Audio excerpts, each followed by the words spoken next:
Hello नमस्कार साथियों, आप सभी का हार्दिक अभिनंदन है। तो अभी हम लोग देखने वाले हैं, वो है हमारा 68वां जो बीपीएससी में एग्ज़ाम हुआ था।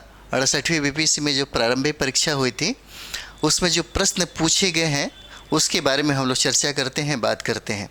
ठीक है, क्योंकि जो आधार है आपका, जो एक स्टैंडर्ड है, बिल्कुल यही पूछा जाएगा, इसलिए इसके बारे में थोड़ा सा डिस्कशन कर लेते हैं ताकि आपका रिवीजन भी हो जाएगा। ठीक है, तो आइए हम लोग सबसे पहले इसका पहला सवाल देखते हैं। देखिए पहला सवाल, देखिए पहला सवाल इसमें कहता है कि असहयोग आंदोलन के दौरान किसने बिहार में किसानों की अगुवाई की थी। ठीक है, यह असहयोग आंदोलन 1920 में हुआ था। तो असहयोग आंदोलन के दौरान किसने, कहता है कि असहयोग आंदोलन के दौरान किसने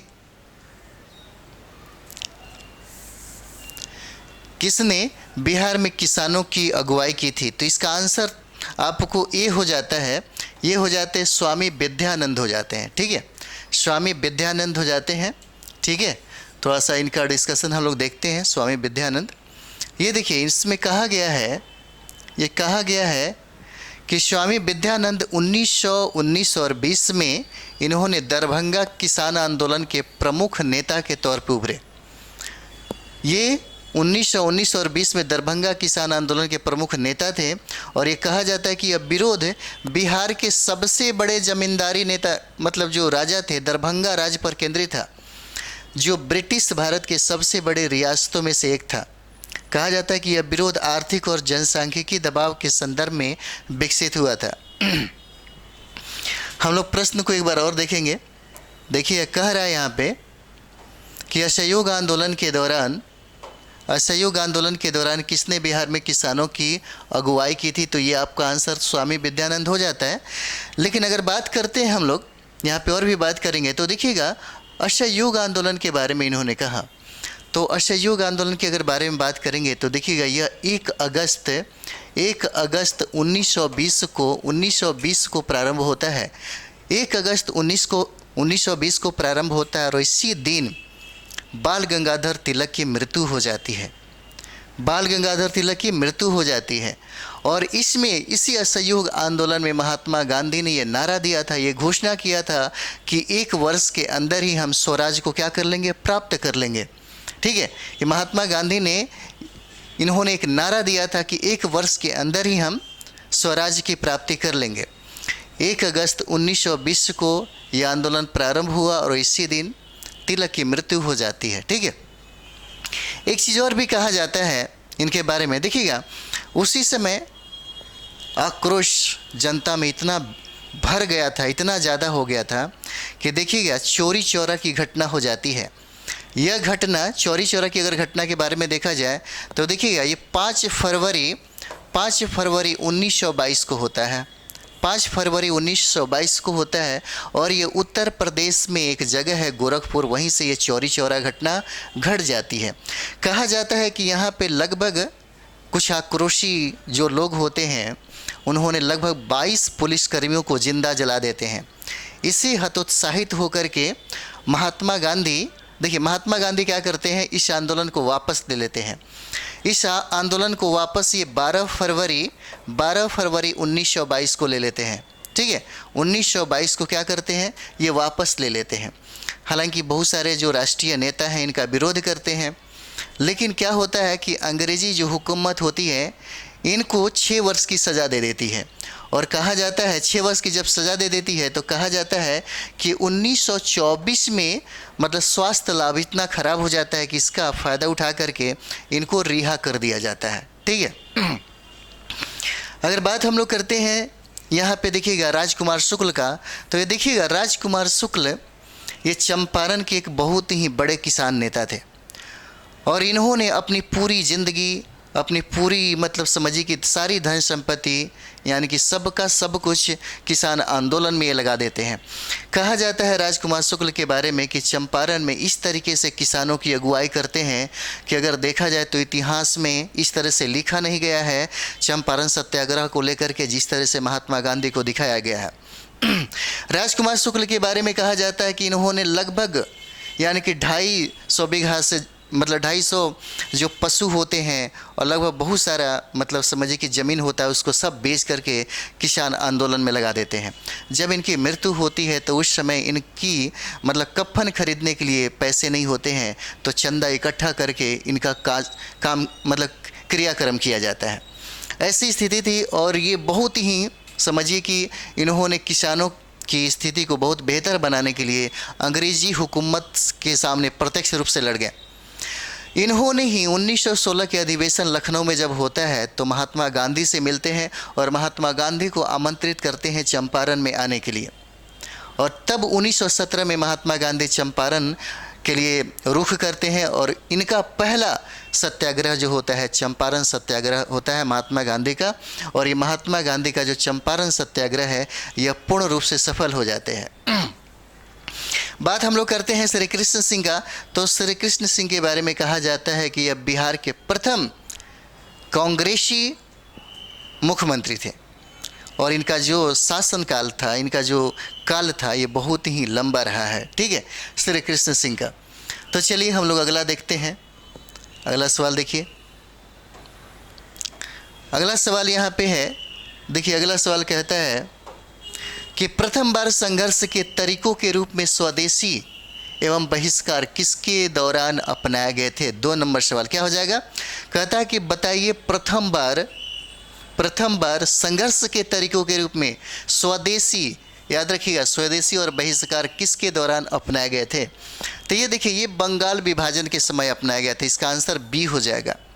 ये बंगाल विभाजन के समय होता है और कहा जाता है कि बंगाल विभाजन के समय में जो गवर्नर जनरल थे वो लॉर्ड कर्जन थे। कर्जन का ये मानना था कि कम से कम जो राष्ट्रीय, उनका मानना कुछ अलग था कि प्रशासनिक को उन्होंने बताया था इसका कारण। लेकिन यहाँ पे देखा जाता है कि उन्होंने राष्ट्रीयता की जो भावना थी, जो बहुत ही ज़्यादा समझिए कि मजबूत हो रही थी, प्रबल हो रही थी, उसी को तोड़ने के लिए इन्होंने बंगाल का विभाजन कर दिया। हालांकि अगर देखा जाए तो देखिए बंगाल का विभाजन आपको 16 अक्टूबर 1905 ईस्वी को हो जाता है। ठीक है, 16 अक्टूबर 1905 को हो जाता है। यहाँ पे हम लोग देखते हैं कि देखिए बंगाल विभाजन के निर्णय की घोषणा जो है होता है, ये घोषणा ये 19 जुलाई 1905 को होता है। पूछा जा सकता है कि बंगाल विभाजन की घोषणा कब होती है, तो 19 जुलाई 1905 को हो जाएगा। और किसने किया, तो कर्जन के द्वारा किया जाता है। एक मुस्लिम बहुल प्रांत के सृजन के उद्देश्य से किया गया यह बंटवारा था और कहा जाता है कि यह विभाजन 16 अक्टूबर 1905 से क्या हो जाता है, प्रभावी हो जाता है। जब ये 16 अक्टूबर 1905 से प्रभावी हो जाता है तो हिंदू मुस्लिम इस एकता को मतलब समझिए कि ब्रिटिश हुकूमत को दिखाने के लिए एक दूसरे के कलाई पर राखी बांध करके इजहार करते हैं।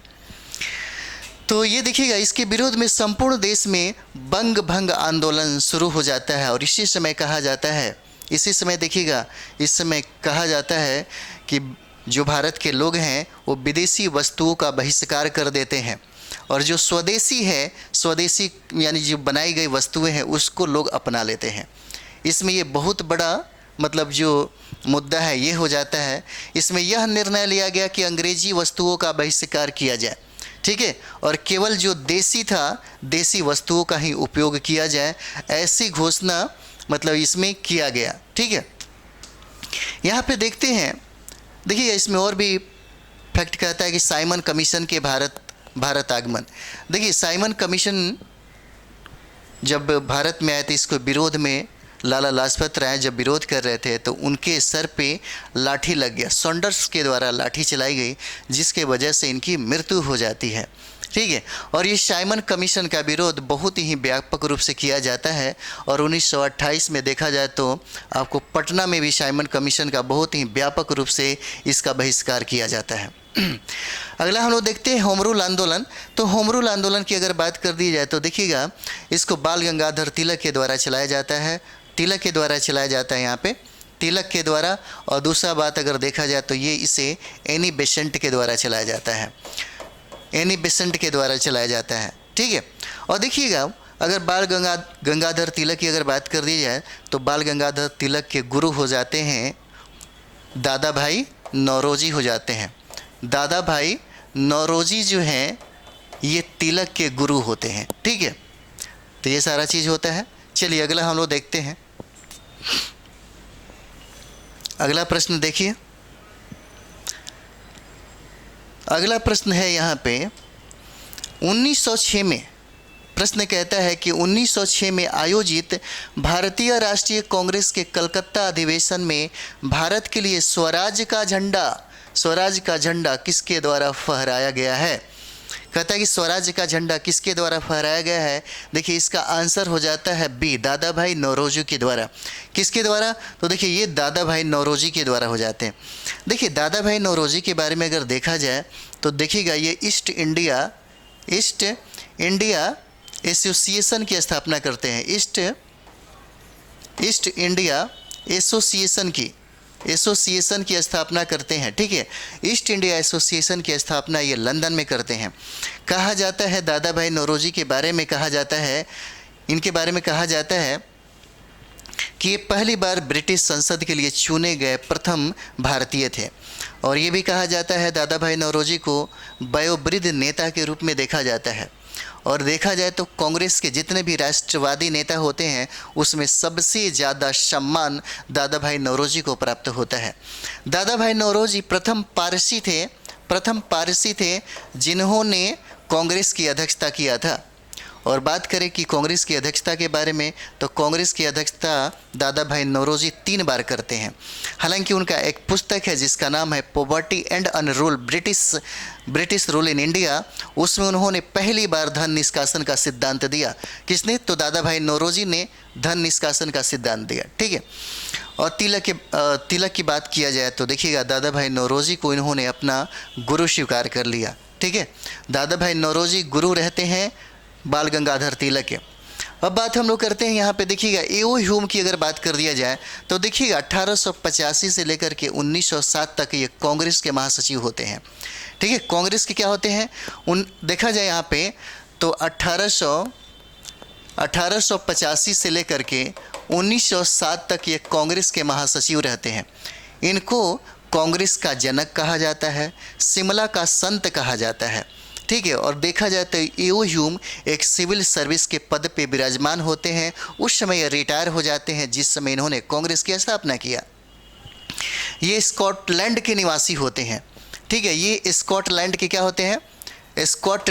जो लैंड है स्कॉटलैंड के क्या होते हैं? निवासी होते हैं। ठीक है, तो ये सारा फैक्ट हो जाता है। उसके बाद हम लोग देखते हैं यहाँ पे गोपाल कृष्ण गोखले। देखिए गोपाल कृष्ण गोखले के बारे में कहा जाता है उन्होंने सर्वेंट ऑफ इंडिया सोसाइटी की स्थापना किया था। यह पूछा जाता है कि servant of India society India society की स्थापना किसने किया था? तो ये हो जाएंगे गोपाल कृष्ण गोखले। गोपाल कृष्ण गोखले के बारे में एक और बात कही जाती है कि ये महात्मा गांधी के गुरु होते हैं। ठीक है, ये महात्मा गांधी के गुरु होते हैं और गोपाल कृष्ण गोखले के गुरु का नाम है रेनाडे। ठीक है, तो चलिए अगला हम लोग देखते हैं। अगला प्रश्न देखिएगा। तो इसी में कुछ डिस्कशन था जो मैंने आपको, तो कहता है यहाँ पे कि भारत का पहला और आधिकारिक स्वराज का झंडा दादा भाई नौरोजी के द्वारा 7 अगस्त 1906 को पारसी बगान चौक, कहाँ पे? तो पारसी बगान चौक, ग्रीन पार्क, कलकत्ता में फहराया गया था। कहता है कि भारत का पहला और आधिकारिक स्वराज का झंडा दादा भाई नौरोजी के द्वारा कब फहराया गया? तो 7 अगस्त 1906 को पारसी बगान चौक पे, कहाँ पे? तो कलकत्ता में फहराया गया। देखिए ऐसे कहा जाता है कि यह जो झंडा था लाल, पीला और हरे पट्टियों से बनाया गया था। जिस झंडा को 1906 में दादा भाई नौरोजी ने कलकत्ता में फहराई थी उसमें देखिएगा उसमें लाल, पीले और हरे पट्टियों से बनाया गया था। और कहा जाता है कि जबकि दूसरा ध्वज मैडम कामा के द्वारा 1907 में पेरिस में फहराया गया था। ठीक है, 1907 में कहाँ फहराया गया था? पेरिस में फहराया गया था। अगला देखते हैं हम लोग। देखिए यहाँ पे अगला सवाल कहता है कि स्वतंत्रता संग्राम के दौरान भारतीय राज्यों कश्मीर, निजाम के हैदराबाद, त्रावणकोर आदि जैसे भारतीय शासकों के द्वारा शासित राज्यों में एक समानांतर आंदोलन शुरू किया गया था। उसका नाम क्या है? पूछता है, बताइए कि उसका नाम क्या है।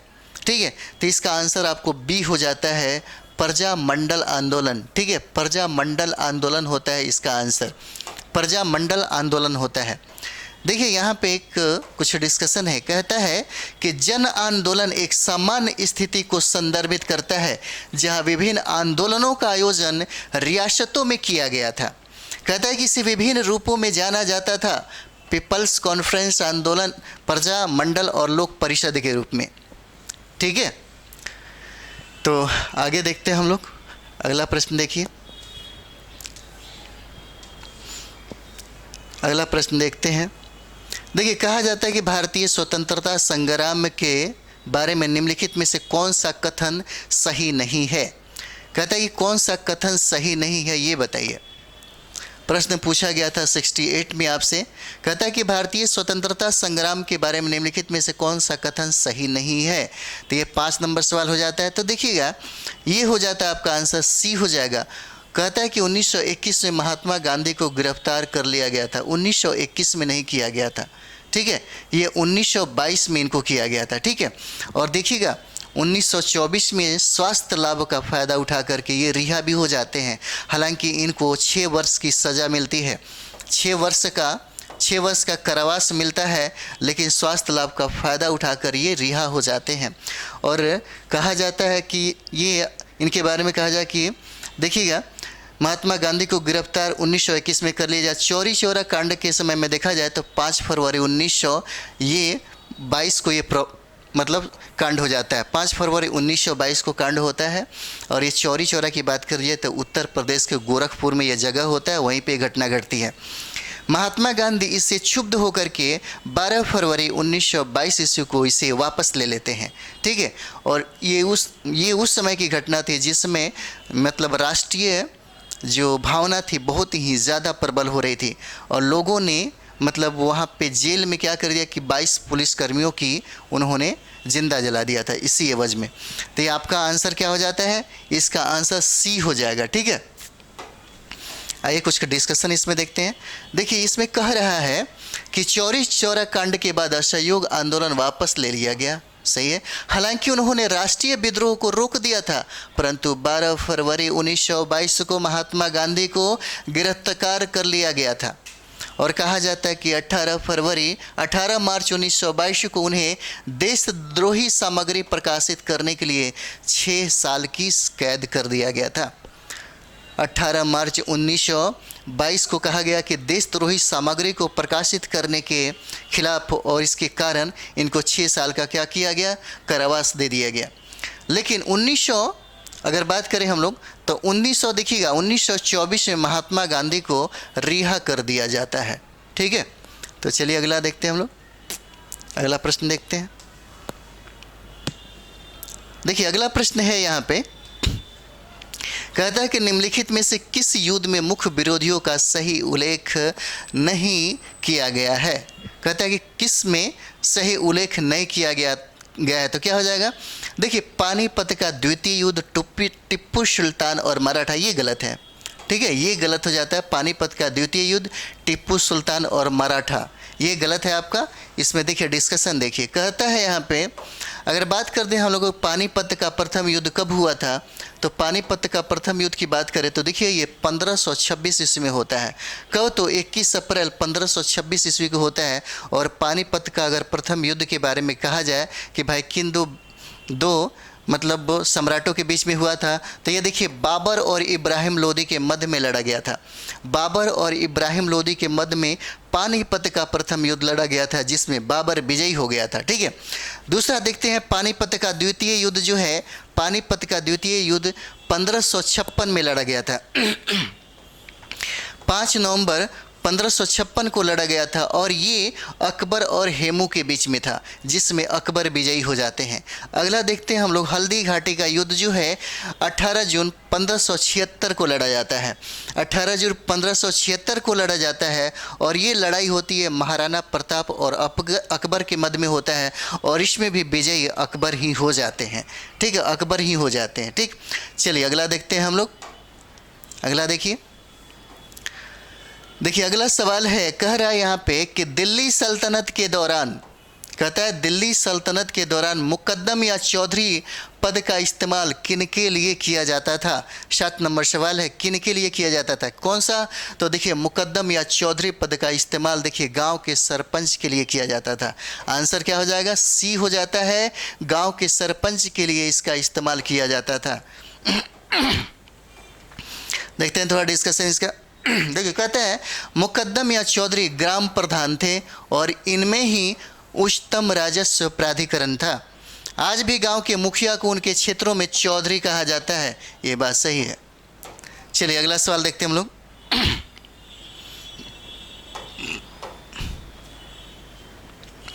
देखिए किताब है जो पूछा जाता है आपसे, कहता है तबकात अकबरी। प्रश्न कहता है तबकात अकबरी जिसे कभी कभी अबुल फजल के अकबरनामा से अधिक विश्वसनीय माना जाता है, किसके द्वारा लिखा गया। यह प्रश्न कहता है कि किसके द्वारा लिखा गया है, ये बताइए। तो ये देखिएगा कहा जाता है कि अबुल फजल के अकबरनामा से अधिक जो प्रभावित था तबकात अकबरी जो आप देख रहे हैं, इस ग्रंथ को जो देख रहे हैं आप तबकात अकबरी, इसको निजामुद्दीन अहमद ने लिखा था। किसने, तो निजामुद्दीन अहमद ने लिखा था। दूसरा आप देख रहे हैं गुलबदन बेगम। देखिए गुलबदन बेगम को हालांकि मतलब संभवतः इतिहासकारों के द्वारा अगर देखा जाए तो कहा जाता है कि प्रथम महिला इतिहासकार हैं, ठीक है। और गुलबदन बेगम जो होते हैं वो बाबर की बेटी रहती है, बाबर की बेटी रहती है जो अपने भाई हुमायूं के बारे में लिखती हैं, चरित्र चित्रण करती हैं। और इनका जो ग्रंथ का नाम है वो है हुमायूं नामा। क्या नाम रहता है, हुमायूं नामा रहता है इनका ग्रंथ का नाम, गुलबदन बेगम का। और गुलबदन बेगम जो रहती हैं वो राजकुमारी होती हैं और बाबर के पुत्री रहती हैं और उन्होंने अपने भाई के बारे में लिखा। देखिए अब्दुल हामिद लाहौरी की अगर बात कर दिया जाए तो ये शाहजहाँ के समय में एक यात्री थे और इतिहासकार थे। बाद में उन्होंने शाहजहाँ के दरबार में इतिहासकार के रूप में मतलब स्वीकार कर लिए, दरबारी इतिहासकार हो गए, ठीक है।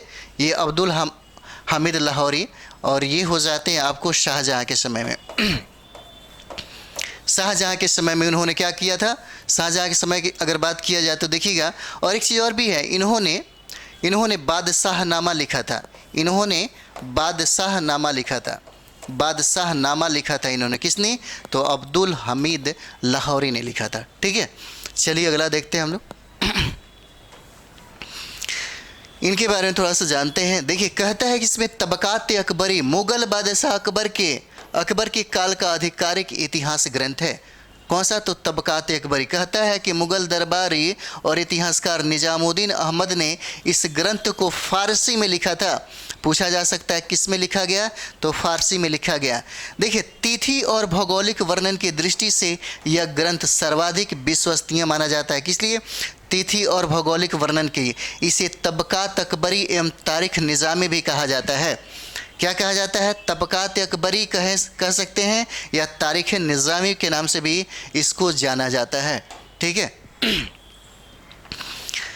9 नंबर सवाल देखिए, इसमें 9 देखिए कहता है कि इसमें इनमें से किस प्रसिद्ध शासक ने अपनी माता के नाम पर विजयनगर के पास नगालपुरम की एक उपनगरीय बस्ती की स्थापना की थी, ठीक है। क्या कहता है, नगालपुरम की एक उपनगरीय बस्ती की स्थापना किया था। तो ये देखिए ये कृष्णदेव राय हो जाते हैं। आंसर क्या हो जाएगा, सी हो जाता है, 9 का सी हो जाएगा, कृष्णदेव राय के द्वारा होता है। कुछ इसमें डिस्कशन हम लोग देखते हैं।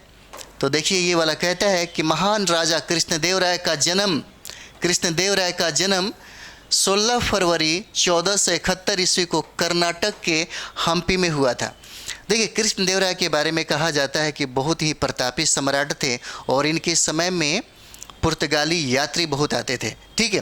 कहा जाता है कि इनके पिता का नाम तुलुआ नरसा नायक था, ठीक है, तुलुआ नरसा नायक था। और इनके माता का नाम नागला देवी बताया जाता है, नागला देवी था, ठीक है।